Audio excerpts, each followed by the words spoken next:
Yep. Okay, she followed us on Twitter. I think she's like saying something and look at these fucking pictures. Yeah, she knows the relationship door. Jesus. Look at that fucking shit, man. Welcome to the Dumpster Fire Podcast, episode number 3. We made it to 3. Is it 3? It's 3. It is 3. Oh, This is number 3. this is the best one so far. Is it? Just saying. It's going to be the best one so far. Are you sure? I've decided that it's only going to get better with every episode. I mean, that's the goal, right? If it doesn't get better, then you did something wrong. Yes. How are you, Patrick? I am tired. I'm used to recording these episodes at like 7 o'clock at night, so That's fair. 11 a.m. in the morning is not it's not a Patrick friendly time. But look at us being productive. I'm not a morning person either, so this is a shock for me. On a day off to be up this early. It's not my day off, so I work in like 3 hours, but Oh, rip. The fun of being a manager. yay! I declined that option many a times. Oh yeah. I did not, but that's okay. It's working. It's doing the thing. All right. This is we're blah, blah, blah, blah, blah, blah. Wow. Words. We're reviewing a special album today. Maybe it's not special. I think it's a special album. I think it's special. It's actually it's an album. It's a fucking good album. It's a wonderful album. This album is from a band called Badflower. It's called Okay, I'm Sick. If you ever wanted like an emotional, like perfectly lyrically written album, pretty much start to finish, this is your cup of tea. This album, writing my notes for it was so fucking hard because I couldn't rank the songs because they were all so good. Yeah. It was so hard. It's one of those albums that like start to finish is just a masterpiece. Like you listen to it and I don't think there's like some lower spots, obviously, like every album, but there's so many high points that it's so hard to kind of pick your favorites. Like every song has something special. I'm mad at myself for never hearing this band before. You're Soon welcome. as soon as I heard the album, I was like, fuck, why have I never heard this band before? You're welcome. All right. You want to I guess we'll just dive right in. Just get it going. Hell yeah. First song. What is it? Is it just Anna or are the X's supposed to be in the name? I think they pronounce it as Anna. But Okay, well, Anna, I think it's a great opening for the album. yeah. I loved it both instrumentally and lyrically. I think the instrumental was a great accompaniment for like the message behind the song being about like, or at least the way I interpret it as like being about anxiety. And then oddly enough, one of my favorite parts of the song was when he was basically just talking, like not even singing, just like talking. And it gave me like really big Palais Royale vibes. Yep. Yeah, there's a little bit of that in there for sure. But great way to kick off the album. I think it was a good way to start the album. At the same time, though, in a certain way, I don't think there is a song on this album that was an album starting song for me. That's the only thing that this album kind of missed. Yeah. I don't think there was a good opening song for the album, but if I'm gonna pick a song from the songs that are there, this is definitely the one because it definitely suits, like in terms of like tying up like the sound of the album and all that kind of stuff. It definitely suits that really well. Yeah.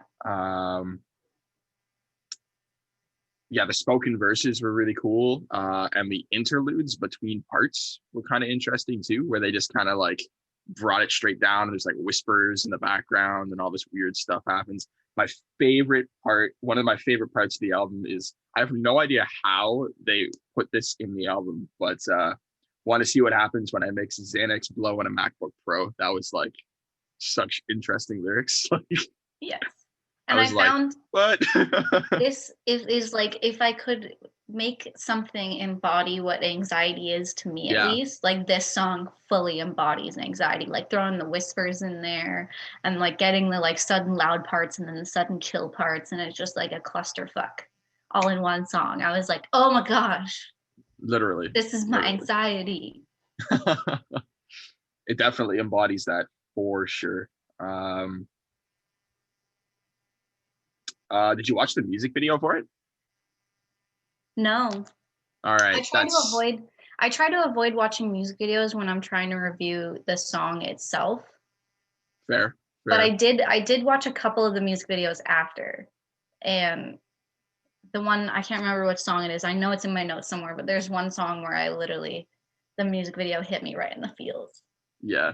And I love that one. I mean, all of their videos embody exactly what the song's about. So when you watch the music video for this song, it's literally like everything that we're saying right now about like anxiety and all of that kind of stuff. Like the video is perfect. Well, I found this from the few music videos that I did watch. This band is one of the few bands that is still making music videos that actually coincide with the song instead of just being super random. Exactly. Which I really like, because I hate when music videos just have a bunch of random crap and like it doesn't go along with what the song means at all. This song, like the music video for this song, it has like, it's basically like on a stage, like acting as like a puppet. Ooh. Like sort of thing. It's kind of cool. And then when he says, "You want to mix Xanax Blow in a MacBook Pro?" then like some dude comes out with like his head is a MacBook, and it's like really creepy. It's weird. I'm digging it. It's really it's a weird video. This was also the second single off this album. Really? Yes. Yeah. I didn't really look into what songs were the singles. That seems an interesting choice. This was the second one. The first one, I believe, was Ghost. That one makes sense. Yeah, and then they dropped this one. And then if I remember correctly, the third one was Heroin. I don't know why, but this song doesn't seem like a single song to me. Yeah. But I mean, they dropped it with like, I guess it was like that kind of full energy song with like a really trippy music video that kind of got a lot of attention as well. So yeah, I mean, I guess I kind of see the point behind it, but music video wise, I mean, if I watched it, sure, that would probably make sense to me, but song wise, I'm not sure. Yeah, it's a weird song for sure. But cool. Well, second song on the album is called The Jester. I love this song. I think lyrically it was one of the, like, obviously all the songs are very powerful lyrically, but I feel like this is a song that a lot of people can relate to, even if they haven't dealt with like anxiety or depression. It's like a song that's kind of like the idea of feeling like you have to act and look a certain way regardless of how you feel, just to be able to feel wanted or needed, or like be able to fit in. Exactly. Like the chorus of the song in general, just, is there anybody out there looking out for me? Just say you want me, just say you need me. Like that kind of sums up the song and kind of what it's about in like a really good way. And they're really good at that. Like they'll literally pretty much every chorus, pretty much every song in some way, when you hit that chorus, it actually sums up what you're hearing, right? Like the verses are the story and the chorus is the message. Yeah, and this is the song where I said I had a note for watching the music video. This was the one. This is the okay. To be fair, this one has a dog in it, and I freaking love dogs. As soon as I saw the dog, I was like, "Oh, it's so good." I mean, it's more than just about the dog, but still. The vocalist of this band, his name's Josh Katz, I think. Katz. It's kind of weird. but I mean, just the emotion you can hear in every single song and the way that he delivers the vocal performances are so perfect. Like, I don't think Yes. there's any, like, when he wants you to feel pain, you feel pain. When he wants you to feel anxiety, you feel anxiety. It's Yeah. like he He's literally, got a like, very powerful voice. when you can make someone feel exactly what you're singing about, like you can sing lyrics that are about a certain thing, but if you can't make somebody feel it, you're not going to go anywhere. Like, to a certain degree, right? It's like when you can feel, when you're a vocalist that can make someone feel the emotions that you're writing about and have lyrics as powerful as the lyrics that he sings, sky's the limit. Like, And agree or disagree, his voice in this song sounded a lot like Fall Out Boy. I don't know why, but the whole time I was listening to this song, I was like, he sounds like Fall Out Boy. I don't hear it, but I'll take your word for it. Like this whole album was like you could hear like in a lot of the songs I can hear influences from a lot of different artists throughout the whole album. Okay. I mean, there's definitely influences. I don't hear the Fall Out Boy vocal influence, but I can hear influences there, Yeah. for sure. For sure. Anything else on the Jester? No. I No. really fucking love this song. It's one of the best ones for sure. It was also the fifth single off the album. They had a bunch of singles on this album. Yeah. I know that, like, I thought it was interesting how many music videos they had just for this one album. Yeah, yeah. Yeah, this one, I think they released this as a single when the album came out. I think this was like their one that they did with that. Okay.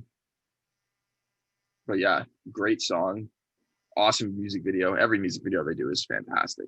Yeah. Cool. Ghost. This is the song that, I mean, they had a couple of because they released an EP in 2016 that was called Temper. Okay. And they had two songs off of that kind of launched them. And I believe I've watched a couple of interviews when they did Temper, they literally built a little like garage shed thing, I think is what I was hearing. And they recorded Okay. the entire album or entire 5-song EP just themselves in this tiny little thing, That's sick. which is pretty sick. That is so fucking sick. Yeah, I thought that was pretty cool. Ghost was the first song they released after the EP. Ghost was the first song that I heard. Yeah, because that was the one that you sent me. I sent you that. Yeah, and emotional roller coaster. That's all I have to say.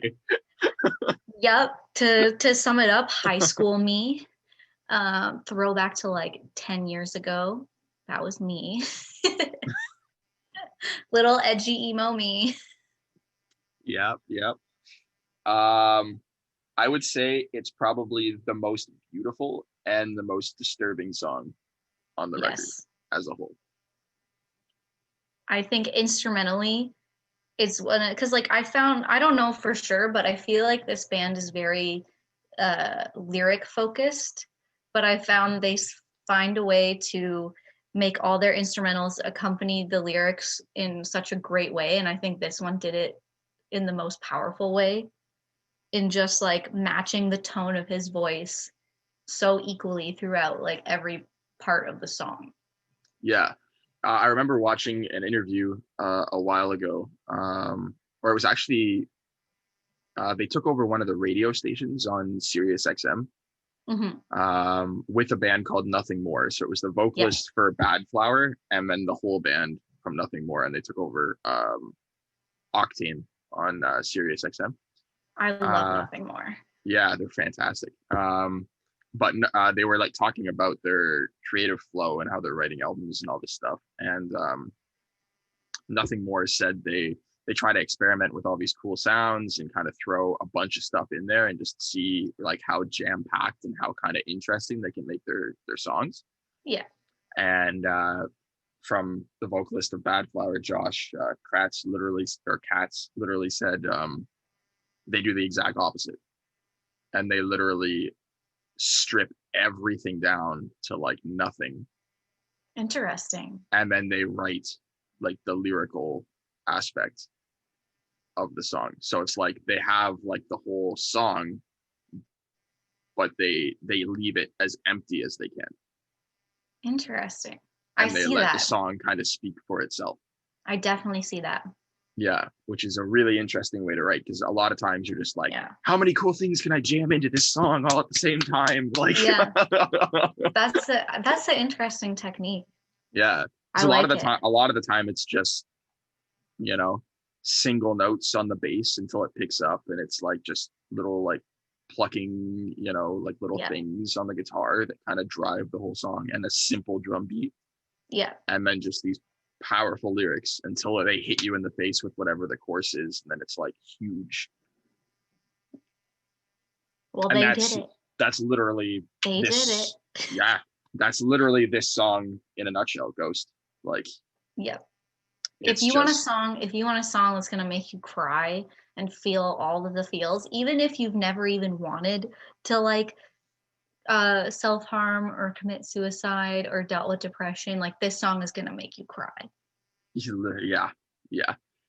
It's a masterpiece. Like lyrically, instrumentally, everything. There's nothing bad I can say. There's nothing bad I can say about most of these songs, but this No. one in particular, there's a reason why this is their most popular song. Oh yeah, and there's definitely like for all the songs they could pick as the single, perfect. Yeah. There's no other song. If they made any other song a single over this one, they would have been fucking stupid. Yeah, I agree. This song needed to be that first song that people heard from them, because Yeah. it embodies everything that they are. It embodies the emotion. It embodies the powerful lyrical messages, and just their songwriting as artists. Yep. Yep, I 100% agree. Um, yeah, you truly feel the pain in every word. Oh yeah, my biggest line insane. the biggest line for me in the whole song was the maybe I'm alive because I didn't really want to die. As soon as I heard that song, I literally had my phone like ready to write notes, and I literally just put my phone down and I was like, now why'd you have to go and say that? And I just like felt the tears in my eyes and I was like, fuck, I don't have any tissues. Yeah, It was like, this is one of the first songs in so long that's actually made me cry. yeah, I yeah. haven't cried from a song in so long. And then I heard this song and I was like, shit. There's a lot of things in just songwriting in general that are just lacking, you know? And then you hear something like Yeah. this and you're like, there it is. This is what I wanted. Like, R.I.P. anyone's ears when they hear you bang on the table. Oh, my bad. God. I didn't mean to do that. That's okay. You know what? It's so emotional. My mic that I have back here fell and is now like leaning on the table. So that's why when I hit the table, it like bounced off. Did it again. How about we move into the next song before I start crying and you start getting like banging on the table, being like, yes, feelings. I'm gonna start crying just because I know that everybody's gonna hate me for this now. Oh my God. We're in love.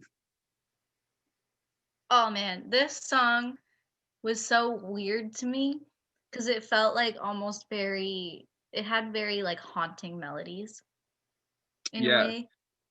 And it gave me like the impression of like having a person you were in a relationship with die either by accident or like committing suicide. And then uh when they're saying like I know what I am, it kind of implied like almost telling the story of like a gay couple trying to struggle to like succeed in like keeping their relationship alive because of like all the social norms and that kind of thing. yeah. This song is one of the songs that gets a little lost for me. It's one of the ones that I kind of skip over sometimes. I think it's smack in the middle of like five of the best songs Yeah. and it's one of the bottom ones on the album for me, so it's an easy kind of skip over one. The one thing that I will give this song credit for, and I really like, it's the one song that's more of a percussion driven song on the album. I'm a drummer. I was a sucker for this song, not gonna lie. Yep. It's in my top. I We're hear swapping again. oh we are, I know we're always gonna do this, but that's good. It's good because it gives everybody like a fresh perspective of like, you know, how easy it is to have different opinions on different songs, and it's kind of cool. Yeah. But when you hear that drum beat, it's like, it's groovy, it's interesting. Oh, yeah. It's something different that they didn't really do on any other song, because the majority of the time the percussion's just kind of complements everything else, and this song, Yeah. it really takes the lead and kind of drives the song forwards, Oh yeah. which is a cool thing that they didn't do on any other song. So Yeah, I mad found props. this song was like slightly different from all the other songs. Yeah, for sure. Which might be one of the reasons why it's kind of near the bottom for me, because I like the majority of those other songs, and then this one was just kind of different, which isn't bad, but it's like, it's just not it doesn't do it for me as well as the other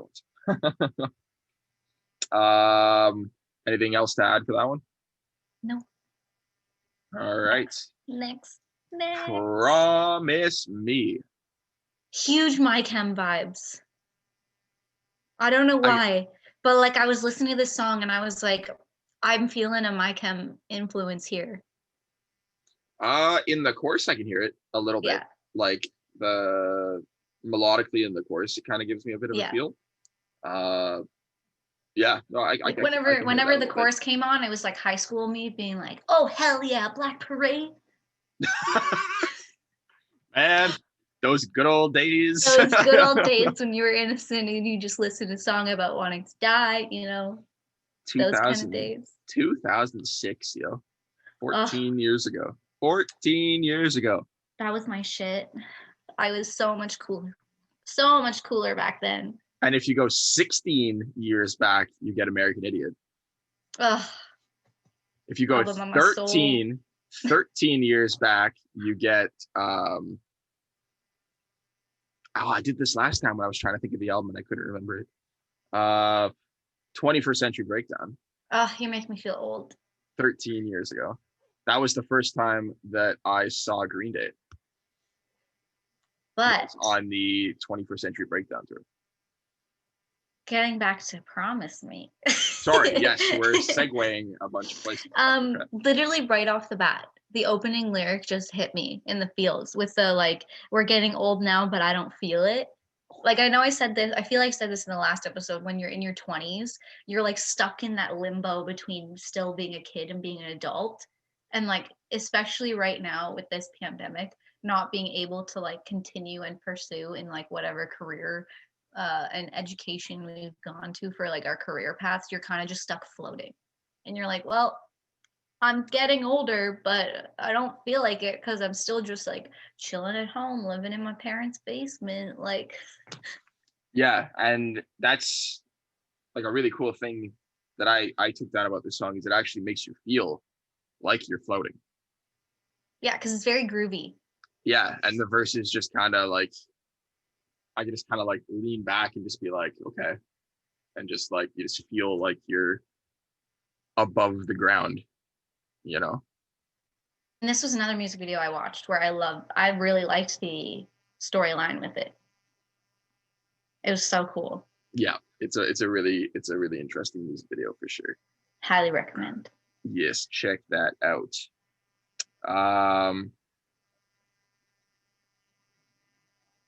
This is one of the catchiest courses on the record, in my opinion. For sure. It definitely grooves. It had more of a bop. It was more of a bop. Yeah. And it was kind of like a little like it's kind of weird how they did it too, because it's more of a laid back course. Yeah.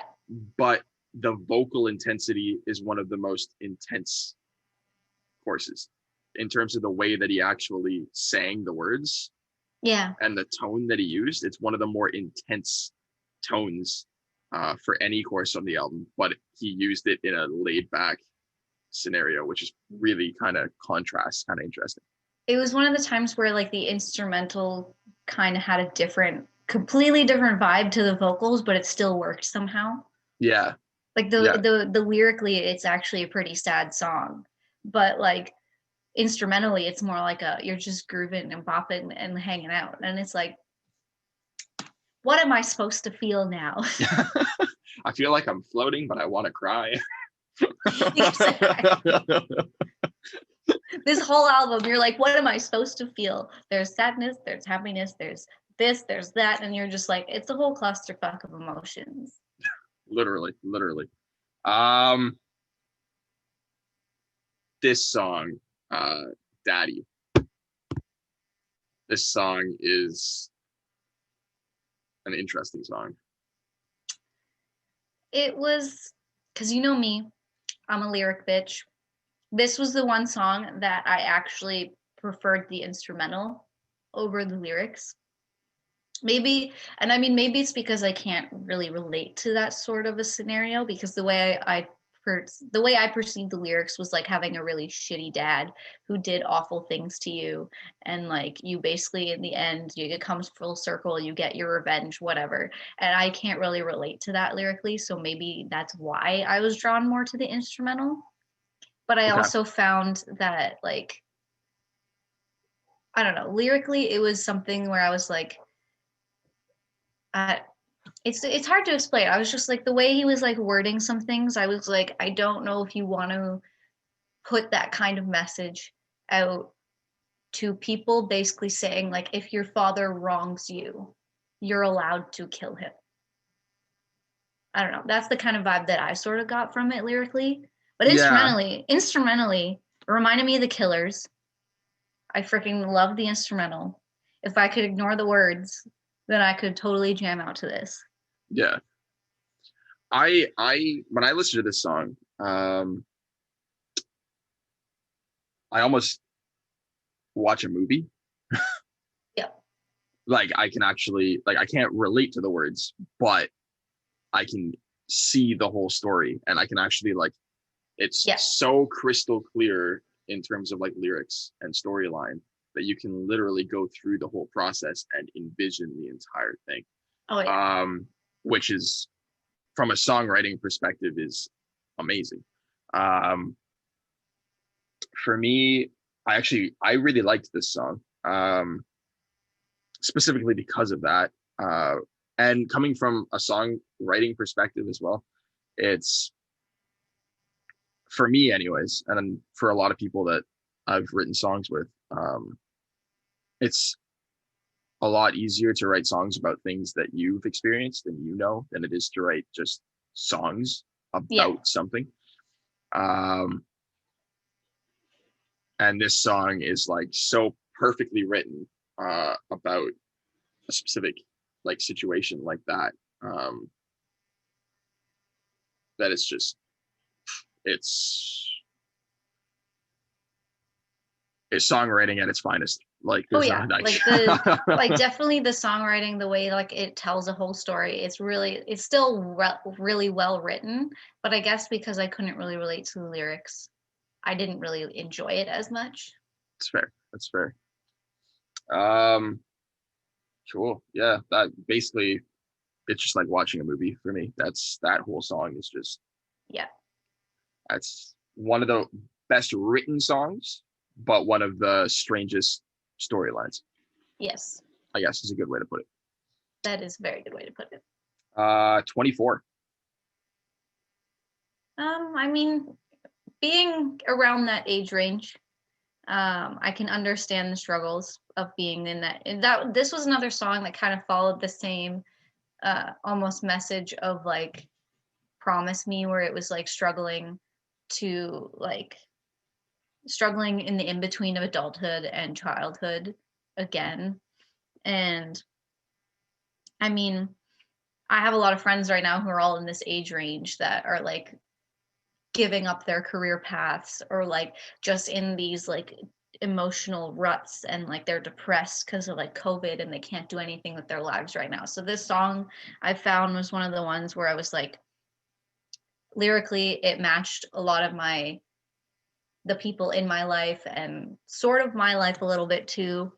And it was nice to see like almost them kind of have like something instrumentally that was a bit more like slowed down Yeah. than all of their other songs. It was nice to see that like they could do something a bit slower rather than just keep all their songs really fast. Yeah. No, I agree. This is that one song that definitely changes the dynamic of the album and kind of brings it down to like a lower tempo and all that kind of stuff, which is great. Lyrical masterpiece again. Vocal approach once again was perfect. Like every lyric and how it's approached and the way that it's said is once again amazing. It's one of the songs. It's like this one and "We're in Love" are the two songs that I kind of skip over a lot, though. I'm not gonna lie. This one blended into the background for me. Yeah, yeah, especially listening to the album in order and just following along all of the fast songs and then hitting this one. It was kind of like it's like punching you in the face and then just like walking away. yeah. Like when you're gonna drop into a song like that, or like 20, like 24, where it slows it down. It's got to be in the right spot in the album, or it's got to have some kind of transition from another song to hit it right. And that was missing here. It was just kind of like, here's a bunch of songs, and then we're just gonna. I hit the table again. I keep hitting the table. I keep hitting the table. I'm sorry for your eardrums, anybody that's listening. Oh, they'll survive. I hope so. I might have just deafened a few wonderful people or broke a couple computer speakers. Ooh, I didn't think about that. Well, I would hope they weren't listening to it that loud. I mean, full blast is the only way to go, right? Go big or go home. Go big or go home. All right. Heroin. The title of the song kind of like gives you an impression of like it kind of tricks you into what the song's really about. Yeah. Because like when you read Heroin, you think, oh, it's going to go into drug addiction. And then he starts talking about like toxic relationships and how people can feel so addictive even if they're bad for you. And I was like, oh, well, that is a great metaphor then.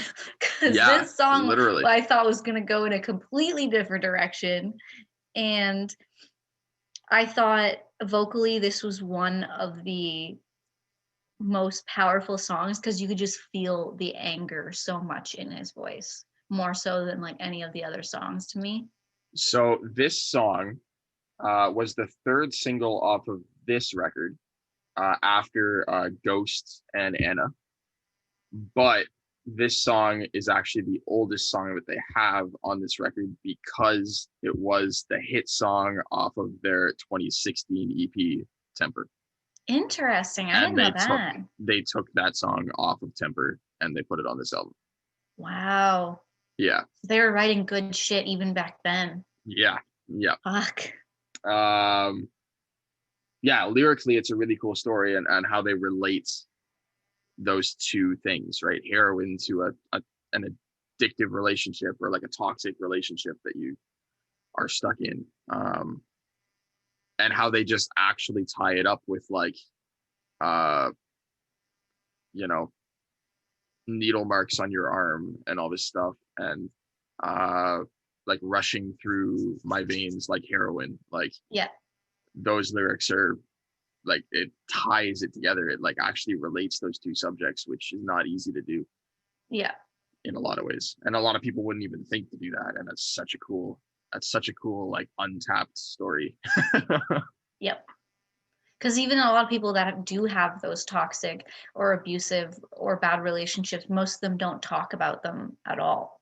Whereas like you see more people who deal with drug addictions that like go to go through like sobriety and like they share their stories and stuff, but like talking about like the bad relationships is not something that's as openly spoken about for some reason. Yeah. You know what I just realized? What? I never switched the screens so they're on top of each other this time. Oh, that is okay, Patrick. Instead of side by side, you've got. They can look at more of your face than mine. The I mean, snow outside is making me look even whiter than I already am. I mean, you're the top screen, so I think they'll probably watch you more. Okay. That's I'm okay. tinier though, so it's okay. I mean, in real life, I am smaller. Yes. Yeah. I peaked at 5 feet, bro. I peaked at 5'8", I think. God damn. I always Decent. forget you're that tall. I'm not tall. I'm not that tall. I'm actually That is- short for a guy. That I'm is very short tall. for a guy. That is tall for me. If I go around and like walk around in like public places, I'm always the shortest one there for a guy. Don't worry, we'll start hanging out more than you can feel like the tall one. Yes. That's what I do want. I do everyone that favor. I'm like, you're welcome. That's the only reason why I started this podcast. Well, so you can feel taller.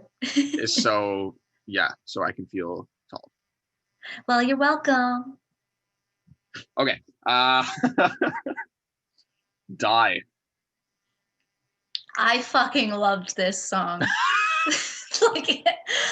Like, we're not even from America, and I fucking hate Trump so goddamn much. And this song basically being like the middle finger to Trump, I was living for it the entire time. I was headbanging to this song. I was like, fucking yes. So much for this podcast not being political.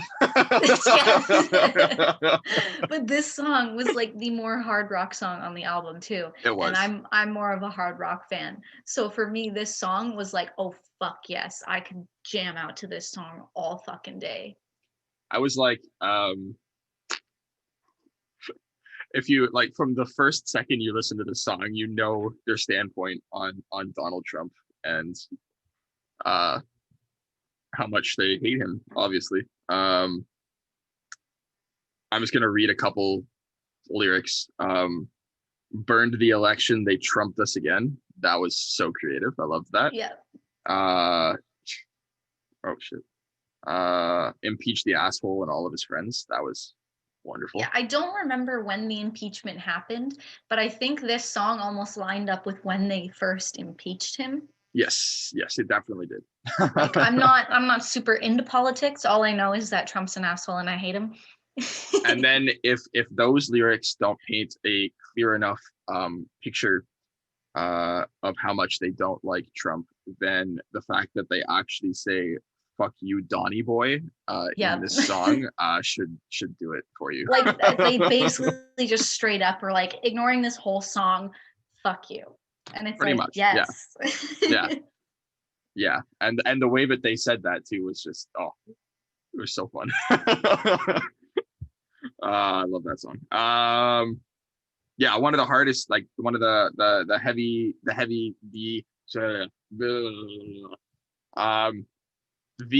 heaviest hitting song on the album for sure.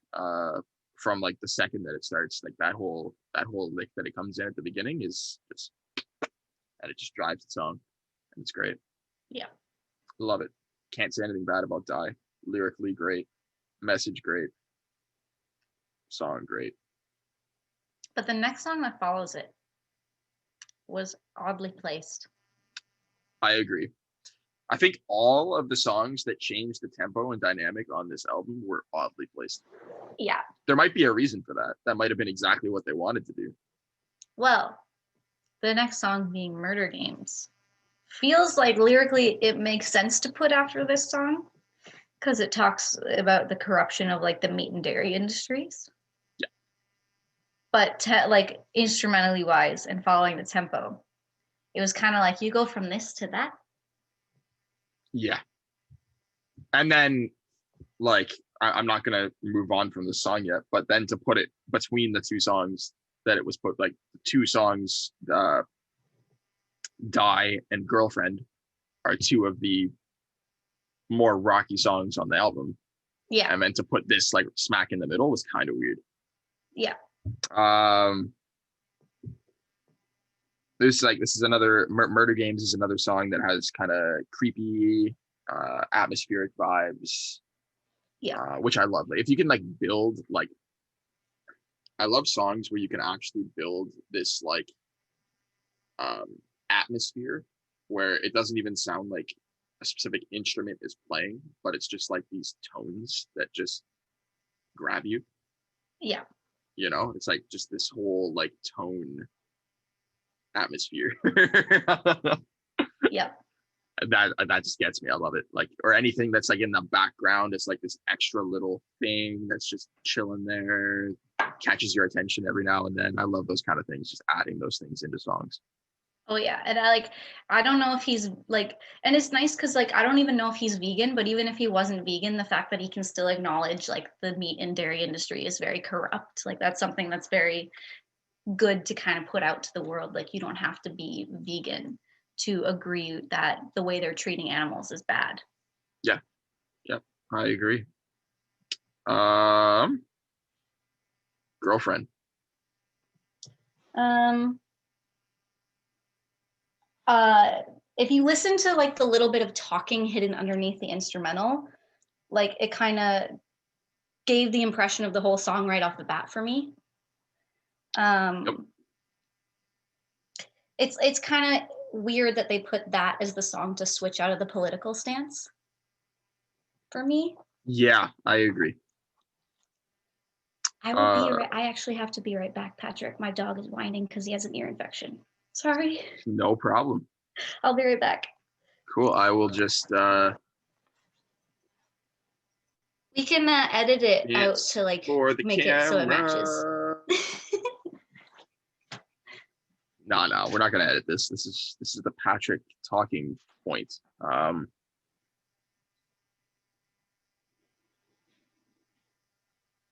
I'll tell you the story about when there was a bat in my basement that I talked about last week. So I came home at like midnight and I came downstairs and I was like, I'm gonna watch some TV. And my mom was downstairs and I turned the TV on and we're just chilling. And then all of a sudden there's this thing that's like flying around. I thought it was a bird. Little did I know it wasn't a bird. It was a bat, but I didn't realize that. Like we literally were trying to like hit it with towels and hit it with things, trying to get it to land, so like scoop it up, throw it outside. But I didn't realize that it wasn't actually a bird until it landed on something and started making bat noises. It was really creepy. Perfect segue. Were you talking the whole time? Yeah, I told them the story about when I had a bat in my basement. Yes, I love that story. I thought that was a really interesting story to just segue, and it worked out perfectly because I literally said I didn't realize that it was a bat and not a bird until it landed on something, and then we scooped it up and threw it outside, and then you sat back down. Boom, story over. My dog is just being a little bitch right now. He's had ear infections before, but for some reason this one he's just like, oh, I'm dying.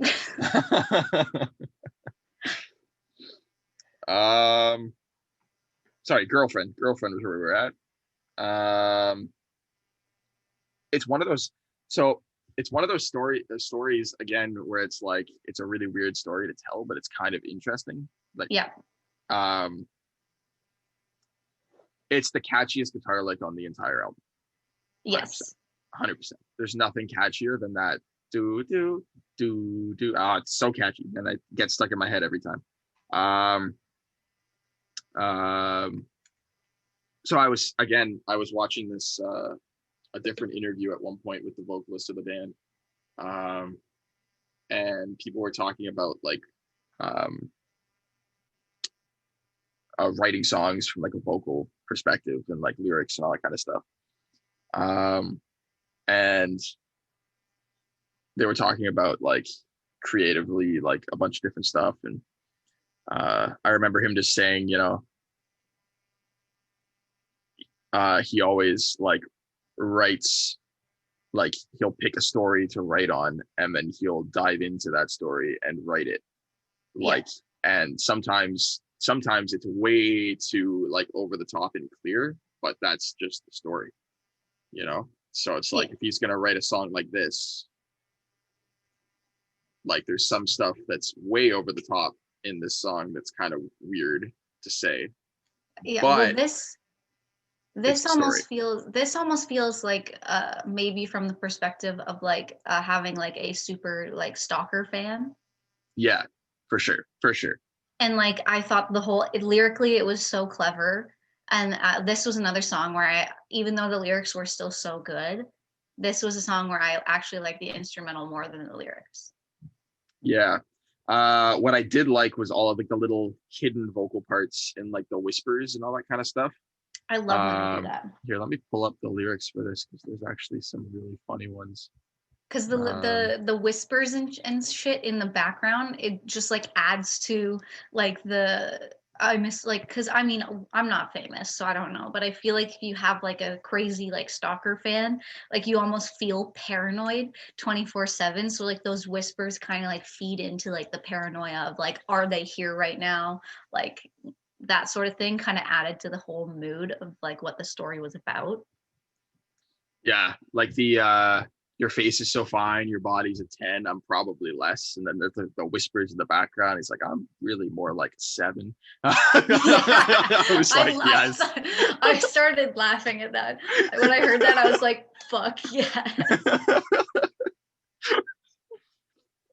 And then the actual chorus of the song is really interesting too, because it has like the pre-chorus is that your face is so fine, your body's a 10, I'm probably less. And then they sing that whole part again while they actually sing the chorus vocal over top of it in that almost screamy tone. Yeah. Which is really cool because then it gives this, and it's almost like a contrast too, because it's like it's your face is so fine, your body's a 10, I'm probably less, which is almost like something that's like holding you back from something, right? Because you're not sure if you're good enough for whatever.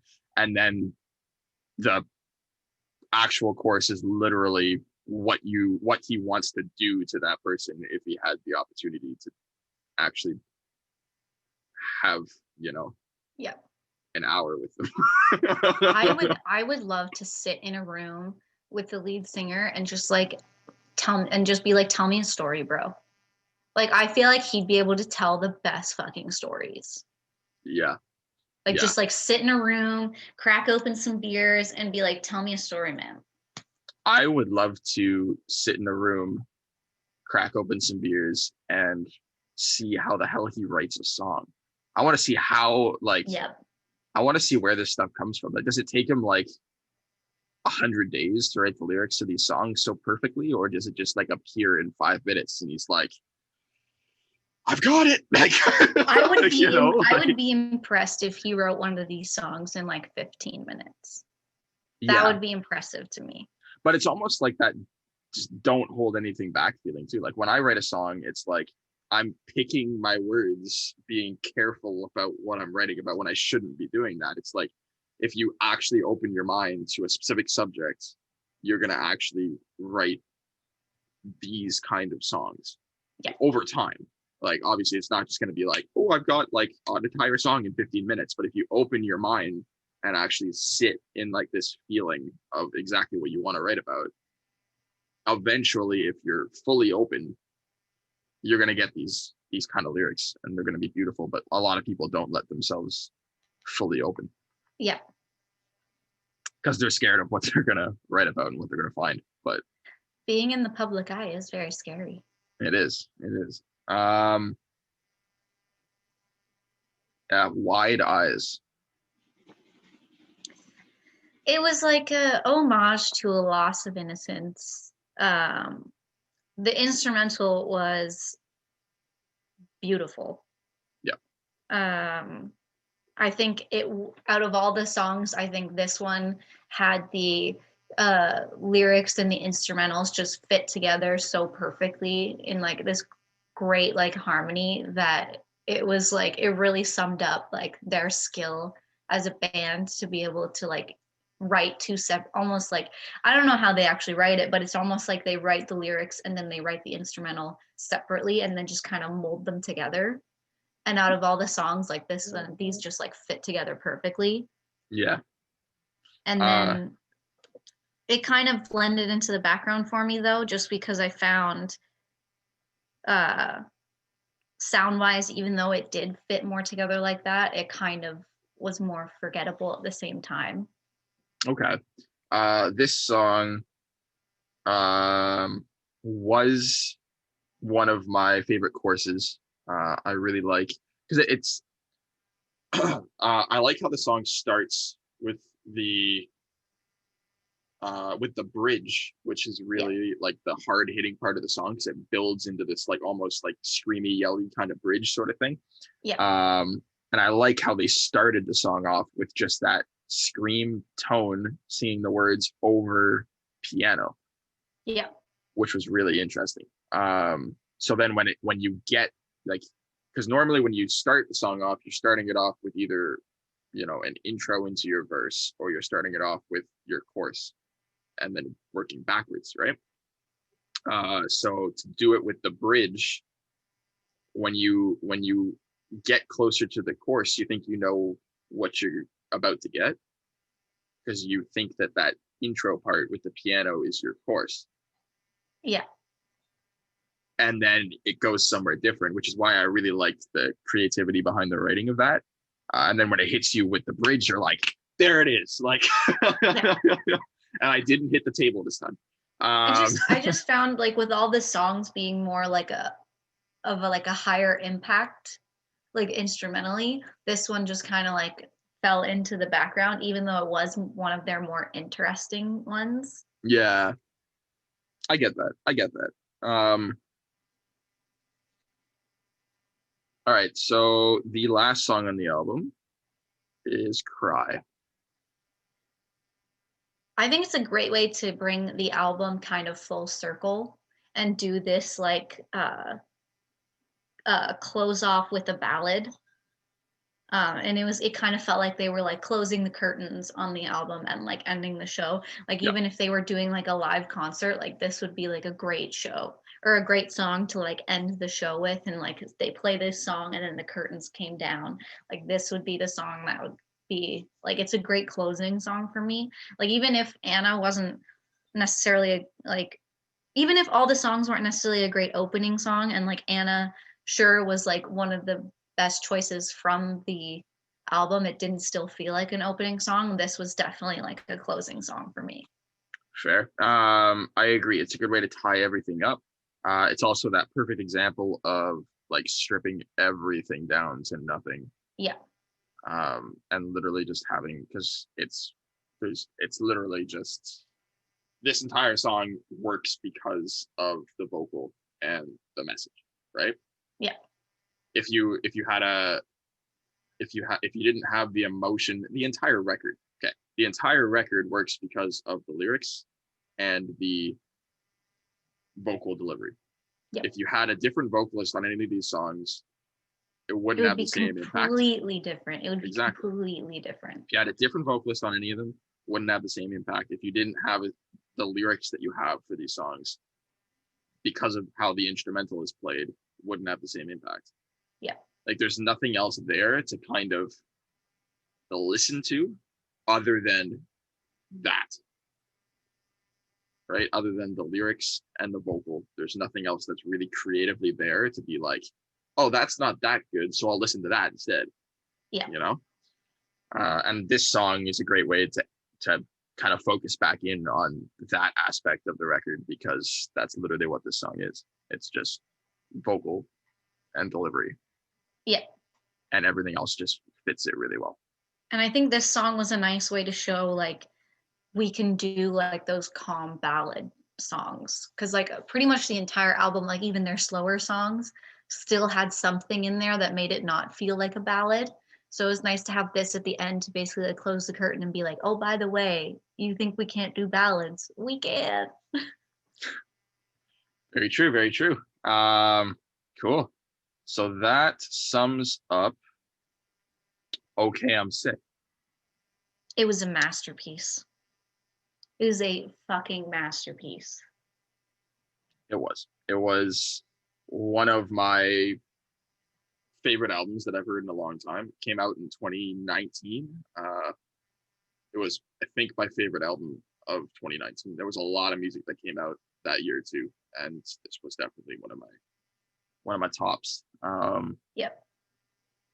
In terms of a complete album, it's one of my favorite albums of all time, I would say. Oh yeah, like even ignoring the fact that it came out in 2019, of all the new music that I've heard in 2020, this is like my favorite fucking album of 2020. Yeah, One sure. of like For one sure. of my favorites for sure. That's something we're gonna do. That's definitely something we're gonna New do. Year's podcast. We're gonna New rank our top Year's albums of podcast. 2020. Ranking the top albums of 2020. We can't not. You can't not. We have to. New Year's is on a Friday. Exactly. The timing it's like it's fate. The timing is fate. Literally. Also, Christmas is on a Friday, so we have to. We are Does that not mean doing. we have to We are do not doing a Christmas album. I'm sorry, I can't do it. I'll do anything else. I can't do a Christmas album. It's not happening. Not even Michael Bublé's Christmas You album. know what? We can do August Burns Red instrumental. That's about as Christmas as I get. Okay. You know what? I don't really listen to Christmas music either, to be honest. It's just not my like. It's not my thing. Can't do it. I was at work. I was at work. I'm sorry. I was at work and I couldn't remember the lyrics for Frosty the Snowman. Did they start playing Christmas music at your restaurant? I think so. Yeah. I haven't really paid attention though. My managers are so obsessed with Christmas that if we didn't freak at them about it being disrespectful to play Christmas music before Remembrance Day, they would start playing it right after Halloween. But they now wait until November 12th. Okay. So that's why one of the reasons I hate Christmas music is because I'm forced to listen to it way too soon. I couldn't remember the lyrics for Frosty the Snowman, so I made them up. And I was literally just going around work being like, Frosty the Snowman was a very sad soul, had his eyes sewn shut and they cut off his nose and his teeth were as black as coal. It was my version's better, okay? It is better. All right. Number. Ranking. Why do I not remember ranking? That's okay. I'll remember number it. For the literally the only reason I remember the word ranking though is because I literally put ranking in my notes, so I know that that's what that is. Actually, I need to do that. Do you want to start ranking the songs or ranking the album first? Ranking the song. You gotta save the album rank for the end. What's your least favorite? My least favorite was Murder Games, I would say.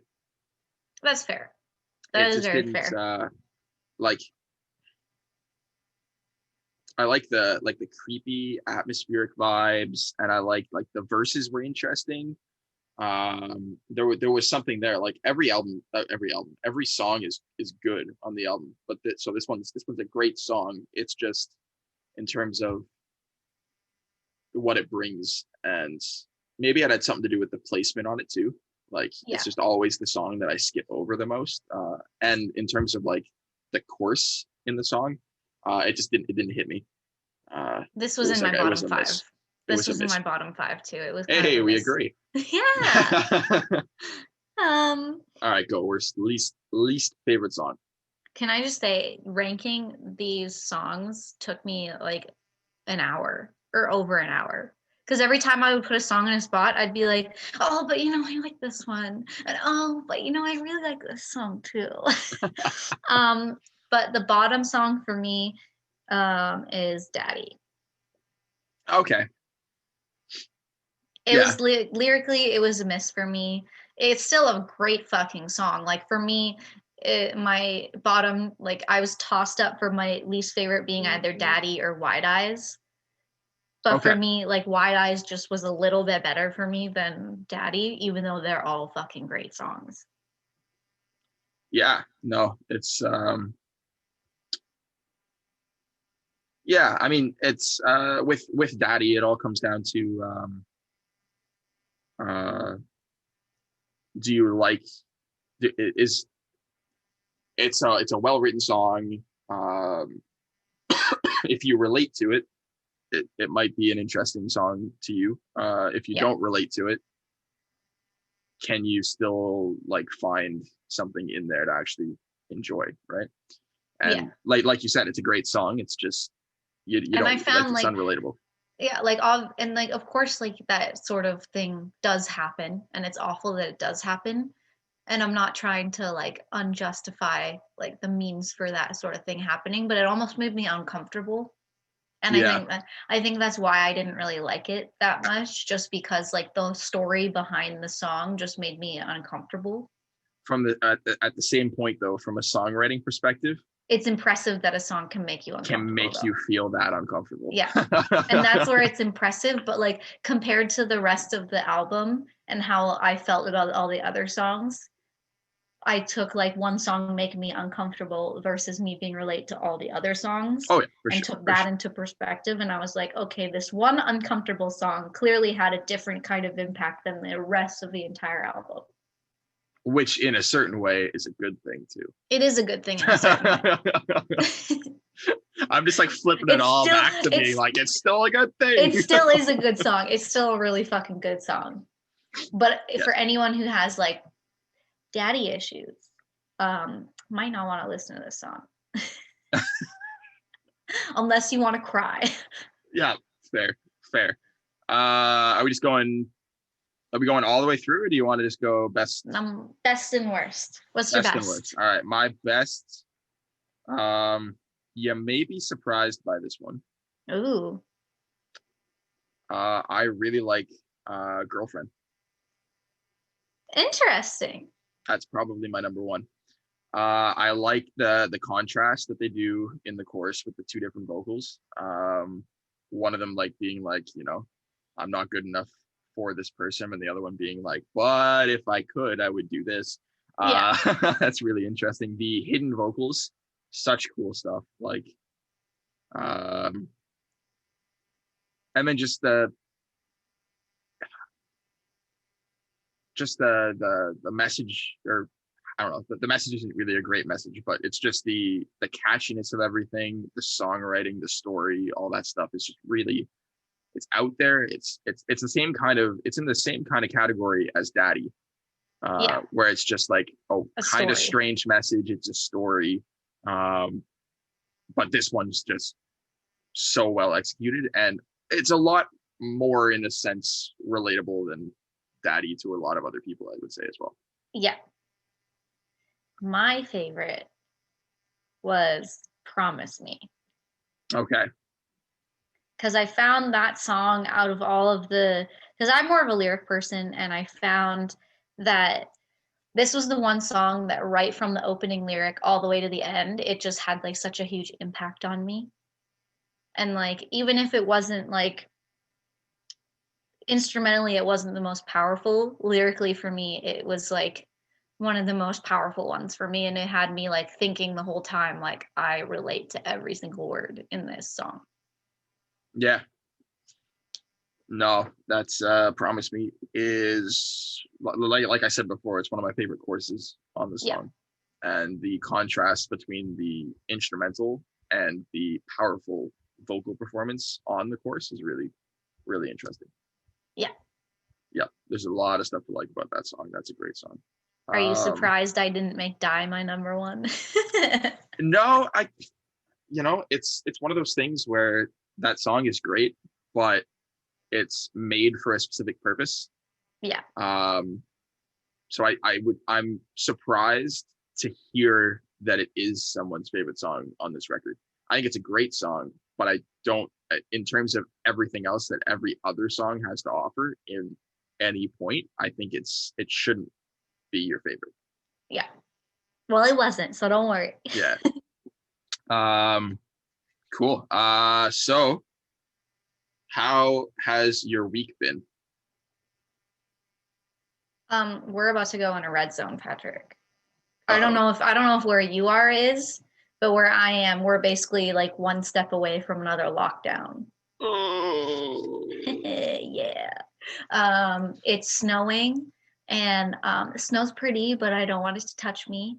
I'd rather just look at it from like a distance and be like, "You're cute.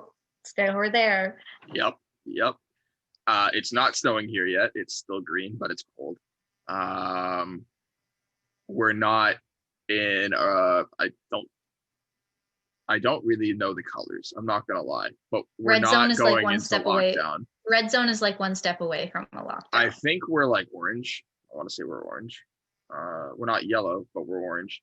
Yeah, so we're not going into lockdown, which is good. Work is work and life is life. What's your song of the week?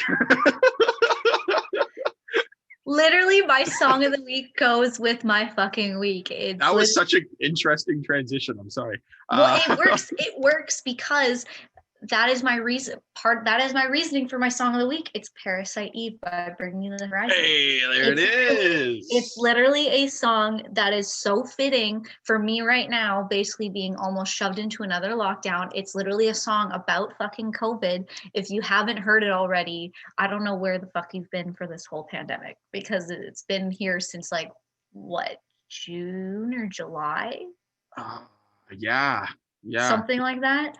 And it's like literally the song is literally about COVID. The music video is literally about COVID, and it just fits everybody's situation, not even just mine, anybody's situation during COVID. That song sums it all up. And Bring Me the Horizon were my baby boys from when I was in high school. I was jamming out to them like more than any band in high school. Saw them. They were the first band I saw live. They're my shit. I love them. I still haven't seen them live yet, and I'm dying to. They are so fucking good. Oh yeah, I bet. Don't tell me about it. I don't want to hear it. What's your song of the week, Patrick?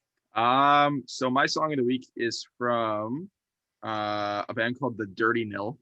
Yes. Yeah. I worked for them. They played at the theater I worked at once. I have been jamming Doom Boy a lot. Good fucking song. That is a good fucking song. I love how it goes from like the almost like thrash kind of like guitar parts in the beginning of the song, and then it just kind of like drops you into this weird like punk feel, and then it's got like the corny kind of weird lyrics that might turn some people off, but it kind of brought me in a little bit more, which is kind of interesting. Like when they said it's my mom's Dodge Caravan, I was like, it's so funny. Because I feel like every mom had a Dodge Caravan at some point. Yeah. I mean, if I say listen to Slayer in the back of my Dodge Caravan, I was like that, like because the opening guitar parts and the transition guitar parts remind me of Slayer, so it was kind of interesting that they tied that together with that. No, so overall it's a great song. I really like I like the new stuff that they're putting out right now. I think they put out 3 songs and they have an album coming out next month, I want to say. So yeah, I'm stoked for that album. We're probably reviewing that. Yeah, I worked a show when they played in Toronto when they were still like brand fucking new. And they were like opening for another band that was the headliner at the venue I was working at. And I just remember like watching their show, and it was like, obviously when you go to a show, like most people are there for the headliner, but the amount of people that were just jamming out to the Dirty Nil, I was like, are you here for the headliner or for these guys? Because you guys are fucking jamming off to these guys. Yeah, I've seen them twice. They were so chill. They were so nice. But for some reason, the one thing I remember about that show with them there was that was the one show that literally everybody I went to high school with and their mother was at the show. And I would just remember like getting all these Snapchats of like them watching me, like filming me from the stage, like doing the like stage handy things, and them being like, whoa, you work here? And me like, stop filming me when I'm working. Yes. I've seen them twice. I saw them open for Monster Truck and Billy Talent. Yeah. At TD Place, 2017. And then I saw them at Blues Fest last year, 2019. Yeah. They played the main stage before. I think that was the same day as The Offspring and Alexis on Fire headlined. Hell yeah. Those are other two bands that are fucking great. Yep. All three of those bands put on great shows. Anyways, I think we're getting close to freaking an hour and a half with this episode. Oh my god. Yeah. So to be fair, this is a great album. We can't it's a not great album. we can't not take an hour and a half to talk about this album. No, it was out of the albums we've done, I would say this is the best written album that we've done for sure. We have not rated the album yet. Oh, 8 out of 10. I don't remember what my other ones were, but 8 out of 10. Because here's my thing. I don't want to give a 9 or a 10 unless it like all the songs I have nothing negative to say about it. Yes. So like that's the only time. Yeah. The highest I will let myself rank an album is 8, unless there's nothing negative for me to say about it. I agree with that, and I will go with 8 as well. Hell yeah. Yep. This is one that we can agree on for sure. This is an 8 out of 10. All right. This pretty much wraps up episode number 3 of the Dumpster Fire podcast. Like us on here, let's try this again. I'm gonna get it right this time.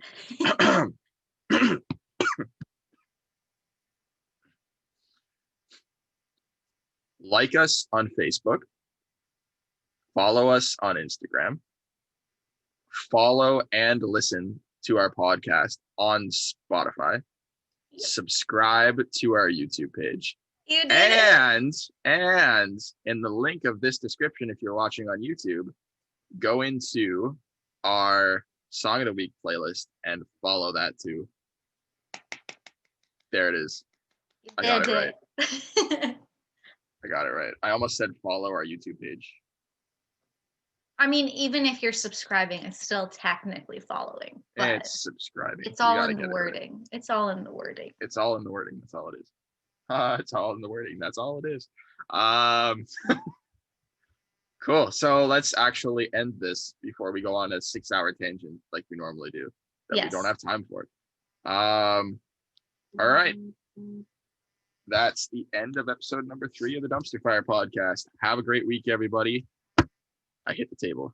We'll see you in the next one. We'll see you in the next one. Bye. Bye.